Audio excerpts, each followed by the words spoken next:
Alright, so today we're going to be making a two-piece swim bait that resembles a leopard epaulette shark lure. So it should end up pretty cool, and I think it'd be a fun creature to try to recreate, so let's give it a shot. I'm just tracing this now, and then we can get to cutting it out, and then drumming it out. So I'm going to add a bunch of details to this, hopefully carving gills, and adding some plastic fins, and seeing how that goes. But if you haven't already, go check out my peacock bass lure. I thought that ended up pretty cool, and it was definitely a fun video to make, so we'll see how this one goes, and hopefully it's just as successful. But there we are.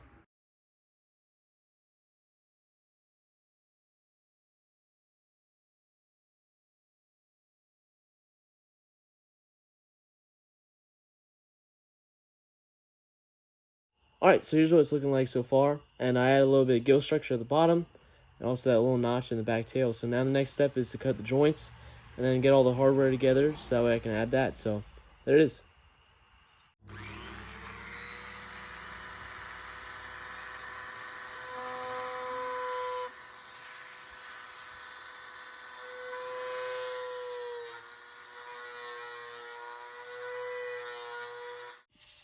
There's a start to the joints, and I also added this fin right here. That's all one piece of plastic, so that way it definitely won't fall out. I'm going to also make the top two pieces and epoxy all those in, and then add the lead hole here, rear hook hanger, front hook hanger, and a line tie at the front. But it also does kind of complicate it because the joint connections will have to be in the lead, so I'll have to add one end, and then I can paint them separately. So that should end up pretty cool, and you guys will be able to see the process, but there it is.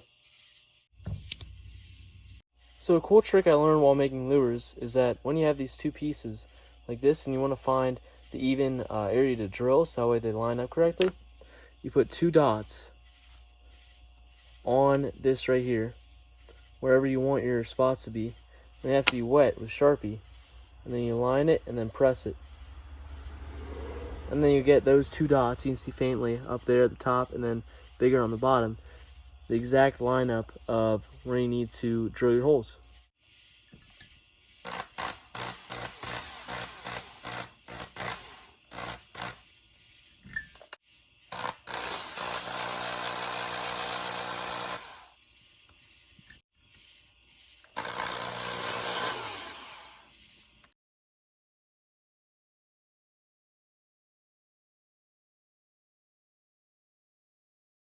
As you guys saw there, I added another lead hole, and I think that'll help with the stability of the lure, and also help with the action. So, yeah, so that's what I did. And then the next step is to sand it out and make it look as realistic as possible. So that's what I'm gonna do.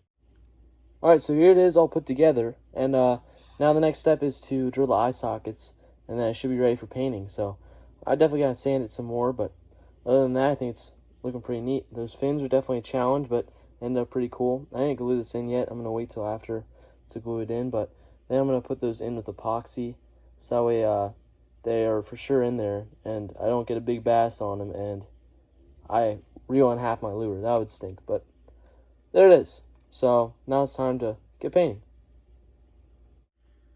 One cool thing I learned about leopard epaulette sharks while making this lure is that they actually have the ability to walk on land with their front pectoral fins, and that they can survive for a decent amount of time without any oxygen. So it's actually pretty cool. And oh, by the way, if you want to buy one, they're around $1,000 to $1,500. So not a cheap little shark.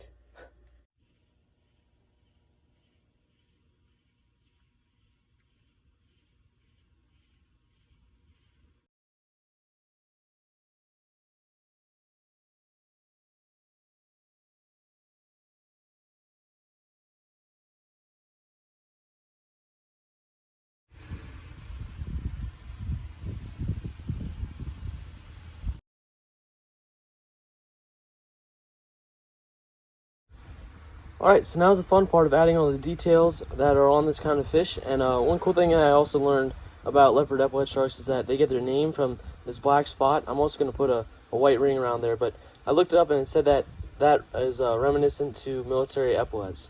So that's kind of interesting. But now I'm going to add the spots like I mentioned, and I'm going to be using this thing. It's something I found in my house, and it's what people use to, I guess, put dots in their nails and stuff when they paint them or whatever. So I'm gonna be using that to make perfect circles and kind of see how that goes. But there we are.